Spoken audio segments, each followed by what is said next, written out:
ਬਿਸਮਿਲ੍ਲਾਹਿਰਰਹਿਮਾਨਿਰਰਹੀਮ। अस्सलामु अलैकुम। जी आया ਨੂੰ ਰੈਕਸ ਕਿਚਨ ਵਿੱਚ ਸਾਰੇ ਦੋਸਤਾਂ ਨੂੰ ਖੁਸ਼ ਆਮਦੀਦ। ਅੱਜ ਅਸੀਂ ਸ਼ਕਰਕੰਦੀ ਬਣਾ ਰਹੇ ਹਾਂ। ਸ਼ਕਰਕੰਦੀ ਨੂੰ ਬਿਲਕੁਲ ਮਿੱਠੀ ਬਣਾਉਣ ਦਾ ਕੀ ਤਰੀਕਾ ਹੈ ਅੱਜ ਅਸੀਂ ਉਹ ਤੁਹਾਡੇ ਨਾਲ ਸ਼ੇਅਰ ਕਰਾਂਗੇ। ਇਨਸ਼ਾਅੱਲਾ ਬੜੀ ਮਿੱਠੀ ਸ਼ਕਰਕੰਦੀ ਤਿਆਰ ਹੋਏਗੀ। ਸ਼ਕਰਕੰਦੀ ਦੇ ਫਾਇਦੇ ਵੀ ਬੜੇ ਆ। ਬਾਜ਼ਾਰ 'ਤੇ ਆਮ ਜੀ ਚੀਜ਼ ਲੱਗਦੀ ਹੈ ਲੇਕਿਨ ਇਹਦੇ ਬਹੁਤ ਜ਼ਬਰਦਸਤ ਫਾਇਦੇ ਆ। ਵਜ਼ਨ ਕਮ ਕਰਨ 'ਚ ਬੜੀ ਮਦਦ ਕਰਦੀ ਹੈ। ਇਹਦੇ ਅੰਦਰ ਖਾਸੇ ਵਿਟਾਮਿਨਸ ਹੁੰਦੇ ਆ। ਜਿਸਮ ਦੇ ਗੈਰ ਜ਼ਰੂਰੀ ਮਾਦਿਆਂ ਨੂੰ ਵੀ ਖਾਰਜ ਕਰਦੀ ਹੈ।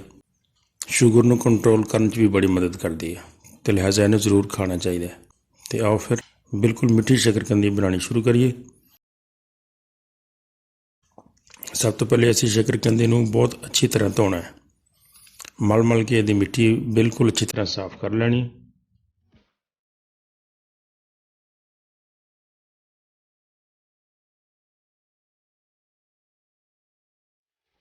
ਸ਼ਕਰਕੰਦੀ ਸਾਡੀ ਧੋ ਹੋ ਗਈ।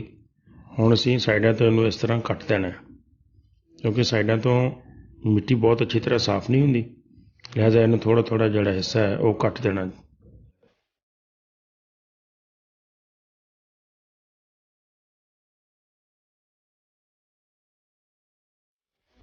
ਹੁਣ ਅਸੀਂ ਗੰਡੇਰੀਆਂ ਲੈਂਦੇ ਹਾਂ।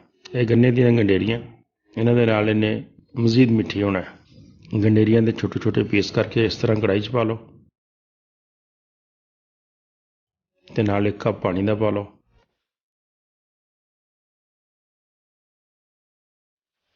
ਅਤੇ ਧੋਤੀ ਹੋਈ ਸ਼ਕਰਕੰਦੀ ਨੂੰ ਇਸ ਤਰ੍ਹਾਂ ਵਿੱਚ ਰੱਖ ਦਿਓ।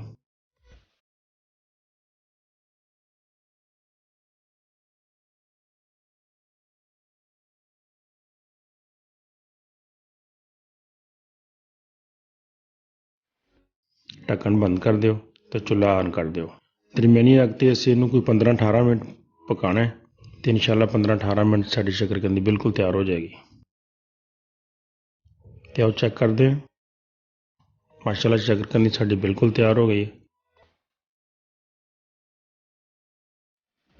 ਹੁਣ ਅਸੀਂ ਇਹਨੂੰ ਇਹਤਿਆਤ ਨਾਲ ਸ਼ਕਰਕੰਦੀ ਨੂੰ ਅਲੱਗ ਕਿਸੇ ਬਰਤਨ 'ਚ ਕੱਢ ਲੈਂਦੇ ਹਾਂ। ਗਰਮ ਹੈਗੀ ਹੈ, ਜ਼ਰਾ ਇਹਤਿਆਤ ਨਾਲ ਕੱਢ ਲਓ।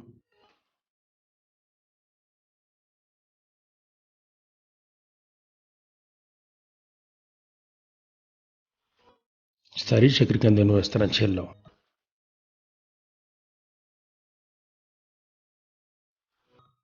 ਕਿਉਂਕਿ ਸ਼ਕਰਕੰਦੀ ਬਿਲਕੁਲ ਪੱਕ ਗਈ ਹੈ ਤਾਂ ਦੇਖੋ ਛਿੱਲਣਾ ਬਹੁਤ ਆਸਾਨ ਹੈ।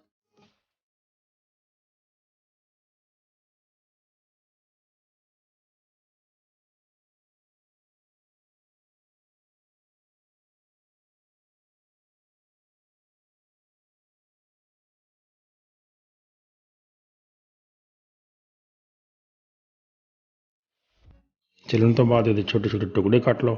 ਸ਼ਕਰਕੰਦੀ ਕੱਟਣ ਤੋਂ ਬਾਅਦ ਚਾਟ ਮਸਾਲਾ ਪਾ ਲਓ।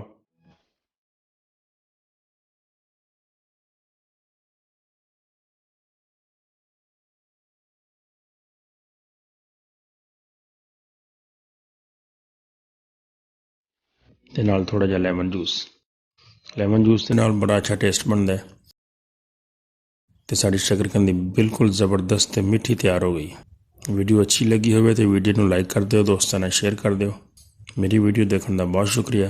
ਅੱਲਾਹ ਬਾਰੀ ਤਾਲਾ ਤੁਹਾਡੇ ਵਾਸਤੇ ਬਹੁਤ ਆਸਾਨੀਆਂ ਪੈਦਾ ਕਰੇ। अस्सलाम वालेकुम।